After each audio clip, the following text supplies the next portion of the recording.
কিছুমানে হয়তো speed running কৰিব আৰু সিহঁতে প্ৰেক্টিছ কৰাৰ কাৰণে স্পীডত যাব আৰু তাকে যদি চাই পেলাই স্পীড ৰানিং কৰোঁতে তাৰ লগত এনেকৈ জিতাজিত কৰোঁতে আমাৰ পাকটো মানে ভুল হৈ যায়, খেলি মেলি হৈ যায়। আৰু সেয়েহে তোমালোকে হাতত বুট লৈ যাবা, বস্তা বুট তোমালোকে 10টা পাকত 10টা বুট লৈ যাবা, পেলাই যাবা ছাইডৰ ফালে। আৰু লগতে শিলগুটি লৈ গ'লে মানে তোমালোকৰহে দিগদাৰ হ'ব, শিলগুটি লৈ যাব আচলতে নালাগে।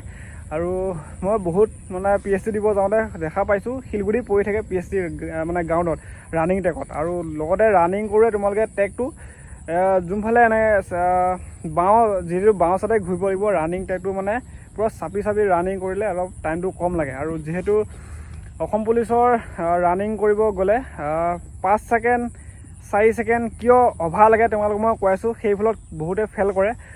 তোমালোকে যদি PSC দিনাখন যদি জোতা পিন্ধি ৰানিং কৰা তোমালোকৰ 5 ছেকেণ্ড 6 ছেকেণ্ড হ'লেও অভাৰ লাগিবই, প্লাছ হৈ যাবই। সেইবাবে তোমালোকে খালী ভৰিৰে ৰানিং কৰিব চাবা। আৰু